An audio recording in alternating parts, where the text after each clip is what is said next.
오늘이 올해 마지막 날입니다. 한 해가 저물어 갔습니다. 사실 오늘은 1년에 우리 365일 어느 날과 사실 다를 바 없는 그런 날이지만 하나님께서 이렇게 매듭을 정해 주셔서 우리가 한 해를 돌아보고 다시 한번 새해를 맞이하는 마음의 준비를 하게 하시니 참 감사합니다. 사랑하는 여러분, 한 해 동안 어떻게 지나셨습니까? 한 해 동안 주님의 은혜 가운데 여러분 지나셨습니까? 한 해를 돌아볼 때 여러분 마음속에 제일 남는 것이 있다면 무엇입니까? 한 해 동안 여러분 마음속에 깊이 새겨져 있는 사건이 어떤 사건입니까? 저에게 이렇게 누가 물어보신다면 저는 한 해 동안 걱정을 많이 한 것 같습니다. 제가 우리 교회를 위해서도 걱정하고 우리 가정을 위해서도 걱정하고 우리 자녀들을 위해서도 걱정하고 왜 제 마음속에 이 걱정이 떠나지 않는지 모르겠습니다. 그런데 지금도 그 걱정이 다 떠난 것은 사실 아닙니다. 다 하나님께 다 맡기고 우리가 믿음으로 살아야 하는데 아직까지 제가 너무나 부족해서 많은 걱정이 내 삶 속에 있는 것을 고백합니다. 그리고 더욱더 하나님께 믿음으로 그렇게 나아가야 될 줄로 믿습니다. 오늘 우리가 걸어가야 할 그 길은 바로 예수 그리스도의 제자의 그 길입니다. 하나님은 우리를 당신의 제자로 삼으시고 우리를 그 길로 걷게 하십니다. 저는 오늘 우리가 함께 이 예수 그리스도의 제자의 길을 걸을 때에 어떤 마음을 가져야 하는지, 어떤 마음가짐으로 그 길을 걸어야 할지를 함께 여러분과 함께 생각해 보려고 합니다. 사랑하는 여러분, 마태복음에는요 중요한 설교가 5가지 나옵니다. 중요한 설교가 이 5개 나오는데요. 맨 먼저 우리 5장부터 7장까지는 그 유명한 설교 있죠? 산상설교입니다. 10장에는 어떤 설교가 나오는가 하면 제자를 파송하는 설교가 나옵니다. 그리고 13장에는 또 유명한 천국에 관한 설교가 나오지 않습니까? 그래서 우리 13장을 천국장이다 이렇게 부릅니다. 천국장. 예? 그리고 우리 18장에는 제자도의 삶을 나타내는 그 설교가 나옵니다. 그리고 24장, 25장에는요 종말에 관한 내용을 다루는 설교가 나옵니다. 사랑하는 여러분, 마태복음에 설교가 몇 개 나온다고 그랬습니까? 5개, 큰 설교가 5개 나옵니다. 왜 마태가 큰 설교를 5개 자기 복음서에 이렇게 기록해 두었을까요? 예수님께서 설교를 많이 하셨습니다. 얼마나 많이 하셨는가 하면 사도 요한에 따르면 그 설교를 쓴 책을 이 땅에 다 두기도 부족할 만큼 설교를 많이 하시고 많은 일을 행하셨다. 그렇게 사도 요한이 말씀하거든요. 근데요, 왜 마태는 가장 중요한 설교 5개를 자기 복음서에 이렇게 기록해 놓았을까요? 학자들은 마태가 모세 오경을 본따서 중요한 설교를 5개 이렇게 써놓았다고 그렇게 짐작합니다. 모세가 시내산에서 하나님께 중요한 설교를 5권 이렇게 했듯이 예수님도 중요한 설교를 5번 이렇게 했다고 이렇게 함으로써 예수님이 이스라엘에게 말씀을 전하신 그 구약의 모세와 같은, 나아가 예수님은 하나님과 같은 그런 존재이다 하는 것을 우리에게 알리기 위해서 마태가 중요한 설교를 5개 이렇게 해놓았다. 그렇게 짐작을 합니다. 근데 오늘 우리가 함께 읽어볼 이 설교는요, 마태복음 10장에 있는 설교인데요, 제자 파송에 관한 설교입니다. 제자를 파송하는 그런 모습을 담은 그런 설교입니다. 이 10장 1절에 보니까 예수님께서 12제자를 부르사 더러운 귀신을 쫓아내며 모든 병과 모든 약한 것을 고치는 권능을 주시니라 라고 말씀합니다. 예수님이 12명의 제자를 부르셔서 그들에게 권능을 주셨습니다. 힘을 주셨습니다. 어떤 힘을 주셨습니까? 더러운 귀신을 쫓아내며 모든 병과 모든 약한 것을 고치는 힘을 주셨다라고 말씀합니다. 힘을 주셔서 그 예수님의 제자들이 이제 그 밖으로 나가서 그 권능을 행사하고 귀신을 쫓아내며 모든 병과 모든 약한 것을 고치는 그런 일을 하라고 예수님께서 그들에게 힘을 주신 것입니다. 근데 이 귀신을 쫓아내고 병을 고치고 약한 것을 고치는 이 일은 사실 예수님의 사역이었습니다. 여러분 그렇지 않습니까? 예수님께서 그런 일을 행하신 것입니다. 귀신을 먼저 쫓아내셨습니다. 여러분 이 세 가지 사역은 제가 볼 때 우리를 사람들을 하나님 앞에 세우기 위한 세 가지 단계가 아닌가라고 생각을 합니다. 먼저 사람을 고치기 위해서는 하나님의 백성으로 만들기 위해서는 하나님 앞에 세우기 위해서는 그 사람을 붙들고 있는 귀신을 쫓아내야 합니다. 원래 하나님은 하나님을 섬기는 그런 존재로 만들어 놓으셨는데 아담과 하와가 죄를 범함으로 말미암아 그 귀신의 종노릇하게 된 것입니다.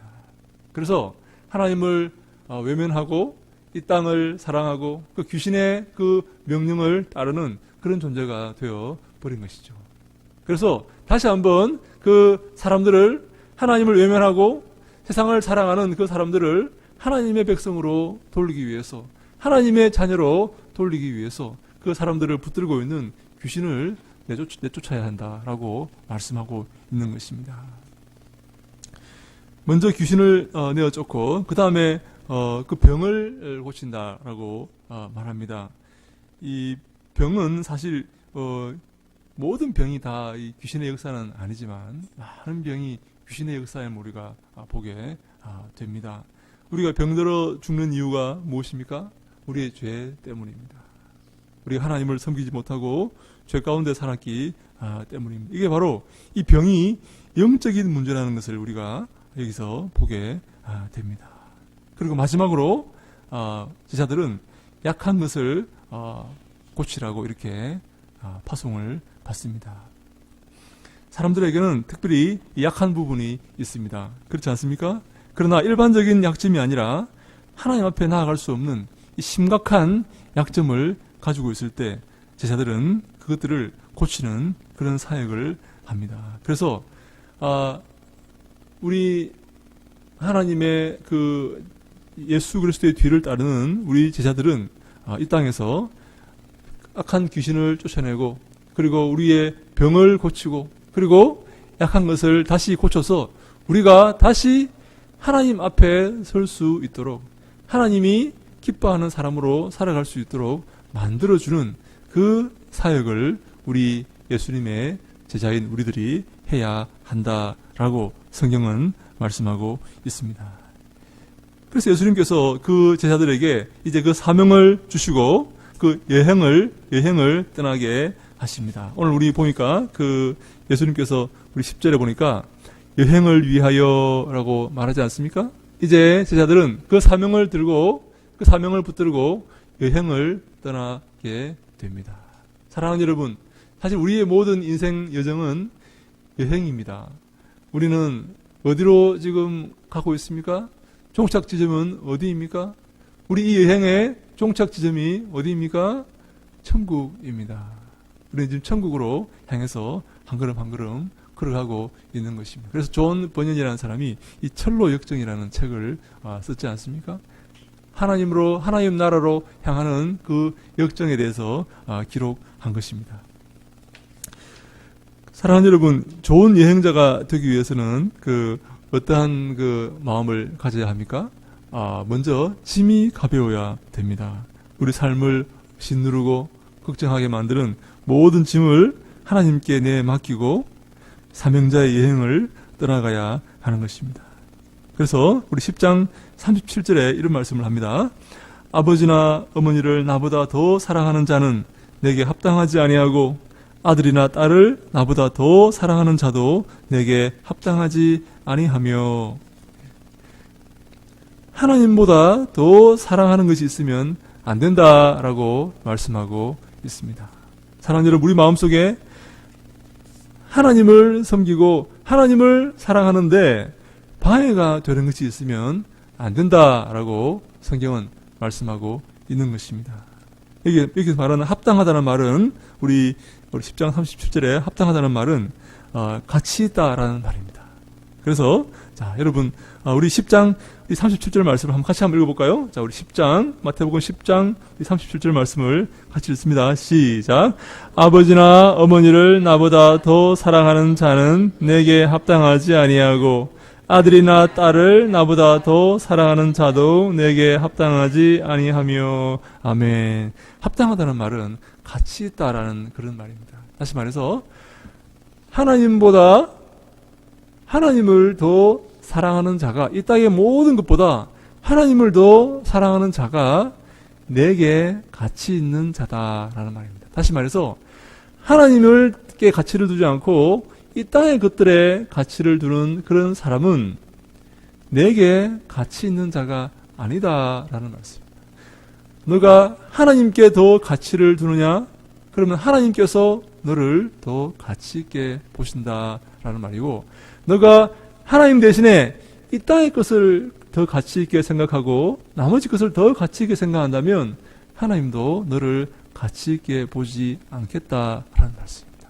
사랑하는 여러분, 이와 비슷한 말씀이 우리 이 마태복음 우리 10장 제자 파송의 그 설교에 많이 나와 있습니다. 우리 10장 32절, 우리 33절 말씀을 한번 같이 한번 읽을까요? 10장 32절, 33절 말씀 시작. 누구든지 사람 앞에서 나를 시인하면 나도 하늘에 계신 내 아버지 앞에서 그를 시인할 것이요. 누구든지 사람 앞에서 나를 부인하면 나도 하늘에 계신 내 아버지 앞에서 그를 부인하리라. 아멘. 사람 앞에서 나를 시인하면, 사람 앞에서 내가 하나님 믿는 사람입니다. 내가 예수님 믿는 사람입니다. 내가 예수님의 제자입니다. 라고 시인하면 하나님도 천국에서 나를, 예수님도 하나님 앞에서 나를 시인할 것이다. 하나님, 저 사람은 나를 믿었던 사람입니다. 내 뒤를 따랐던 사람입니다. 라고 시인할 것이요. 내가 사람들 앞에서 예수님을 시인하지 아니하면, 예수님을 인정하지 않고 예수님을 모른다 하면 예수님도 하나님 앞에서 나를 모른다고 할 것이다 하는 말입니다. 우리가 사람들 앞에서 예수님의 뒤를 따르고 예수님이 기뻐하시는 삶을 살면, 예수님의 제자로서의 삶을 살면 예수님께서 하나님 아버지 앞에서 우리를 인정하실 것이지만, 우리가 사람들 앞에서 예수님을 부인하고 모른다 하면 예수님이 하늘 아버지 앞에서 우리를 모른다고 하신다고 성경은 말씀하고 있는 것입니다. 사랑하는 여러분, 우리에게 가장 가치 있는 것이 무엇입니까? 우리가 걸어가는 이 철로 역정에 있어서 가장 주의하고 가장 우리의 마음에 품고 걸어가야 하는 것이 무엇입니까? 바로 하나님이 기뻐하시는 것입니다. 왜냐하면 하나님께서 우리를 나중에 평가하시고 판단하실 것이기 때문입니다. 가족을 버리라는 말이 아닙니다. 모든 소유를 버리라는 말이 아닙니다. 하나님을 더 사랑하라 라는 말입니다. 하나님이 기뻐하시는 삶을 살고 예수 그리스도의 제자로서의 삶을 이 땅에서 살아가야 한다라는 말씀입니다. 그래야지 우리가 하나님 앞에서 평가받고 칭찬받게 되는 것입니다. 사랑하는 여러분, 우리 하나님만 사랑하시기를 주님 이름으로 축원합니다. 하나님께 영광 돌리는 삶을 사시기를 주님 이름으로 축원합니다. 아멘. 자, 이제 우리 10절에 보니까 귀한 말씀을 우리에게 주십니다. 우리 여행을 위하여 배낭이나 두벌 옷이나 신이나 지팡이를 가지지 말라. 이는 일꾼이 자기의 먹을 것 받는 것이 마땅함이라 라는 말씀을 우리에게 하고 있습니다. 사랑하는 여러분, 여행을 좋아하십니까? 저는 여행을 자주 다니는데요. 여행을 가려면 배낭이 있어야 됩니다. 그 배낭 속에 많은 짐이 들어갑니다. 여러분, 옷도 몇 벌 집어 넣어야 됩니다.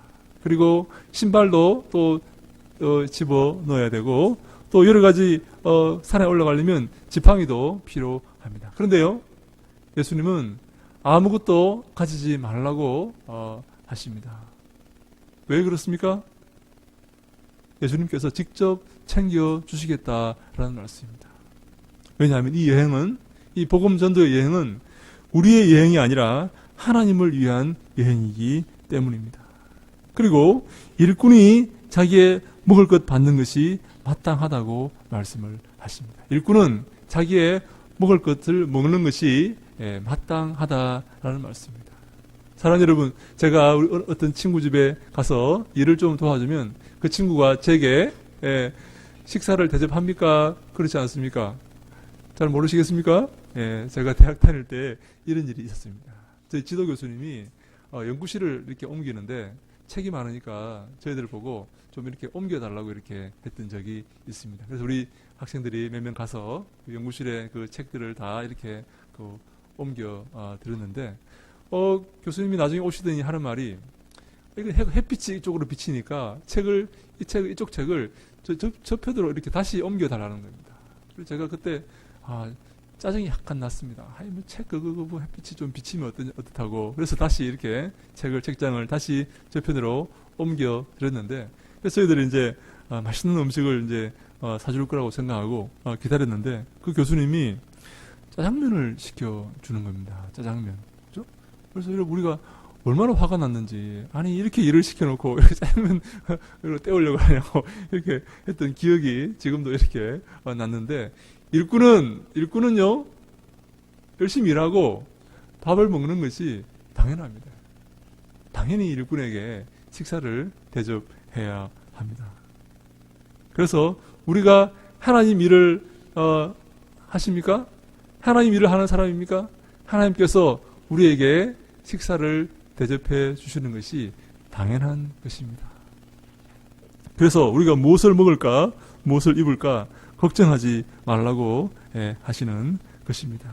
우리가 하는 이 삶은, 이 예수님의 제자로서의 이 삶은 우리의 삶이 아니라 바로 하나님께서 우리에게 부탁하신 그 삶이다 라는 말씀입니다. 우리 이 길을 걸어갈 때에 우리 가진 것들을 염려하고 걱정하는 것이 아니라 하나님께 다 맡기고 하나님께 의지하며 믿음으로 나아가야 되는 것입니다. 저는 사실 제가 가진 문제 가운데 하나가 뭔가 하면 자꾸 이런 생각이 들어요. 이 교회가 하나님의 교회인데, 하나님이 주관하시고 역사하시는 교회인데 자꾸 제가 그 모든 것을 걱정하려고 이렇게 하는 그런 잘못된 생각을 한 번씩 이렇게 합니다. 이걸 어떡하니? 이거 어떡할까? 이거 내가 어떻게 해야 되나? 우리가 이 모든 것이 하나님의 것이고 하나님께서 우리에게 맡기신 사명이고 하나님이 부르시면 언제든지 주님의 곁으로 우리가 가야 하는데, 하나님께 맡기고 의지하고 믿음으로 나아가야 하는데, 우리의 주님의 일을 다 마치고 우리의 본향으로 그 천국으로 돌아가야 하는데 그 마음을 내려놓는 것이 잘 안 되는 그런 것이 있습니다. 그래서 우리 40절에 보니까 우리 그 일꾼들을 대접하는 자에 대해서 이렇게 말하고 있습니다. 너희를 영접하는 자는 나를 영접하는 것이요, 나를 영접하는 자는 나를 보내신 이를 영접하는 것이니라.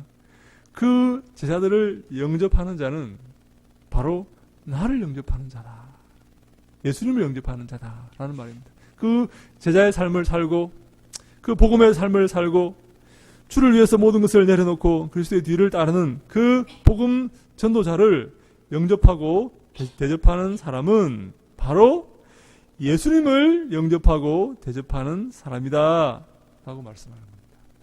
나아가 예수님을 영접하고 대접하는 사람은 누구를 영접하는 자라고요? 하나님을 영접하는 삶이라 하는 것입니다.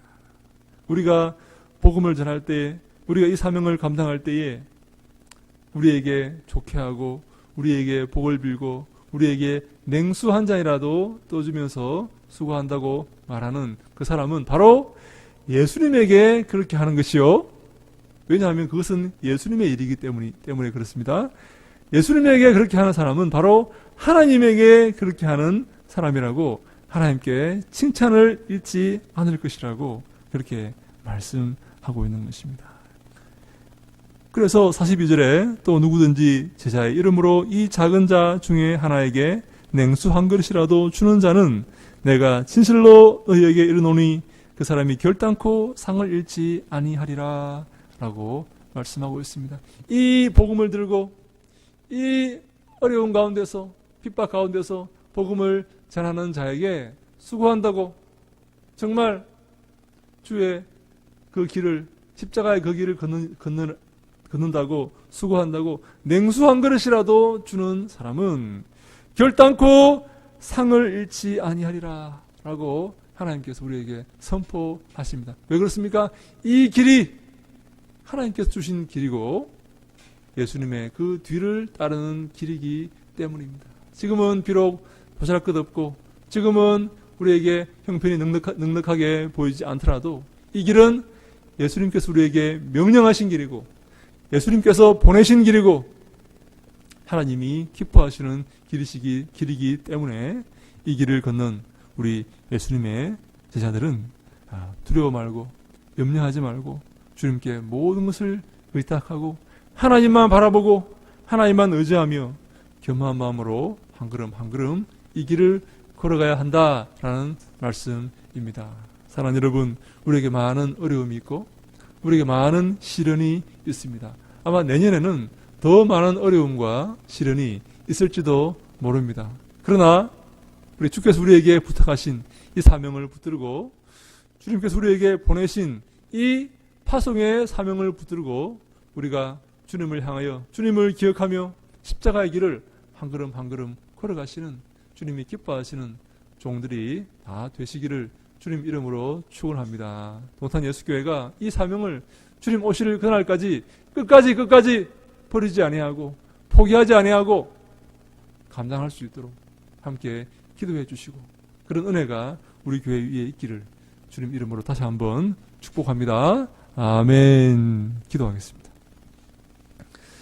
하나님 감사합니다. 주께서 우리에게 권능을 주시고 이 길을 걷게 하시고 이 땅의 모든 것보다 하나님을 더 사랑하는 마음으로 십자가의 길을 아버지 걷게 하시니 감사합니다. 우리가 어려움과 슬픔이 있을지라도 주만을 바라보고 그리스도의 뒤를 따르며 그 하늘로 향하는 그 어려운 길들을 한 걸음 한 걸음 걸어갈 수 있는 힘과 용기를 주님 더하여 주시옵소서. 동탄 예수교회 주님이 기뻐하시는 교회가 되게 하시고 주의 말씀을 붙들고 주님 오실 그날까지 이 사명을 감당하는 충성된 교회가 되게 하여 주시옵소서. 그래서 잘하였도다 착하고 충성된 종아 칭찬 듣는 우리 모두가 될 수 있도록 아버지 인도하시고 함께하여 주시옵소서. 예수님 이름으로 기도하옵나이다. 아멘.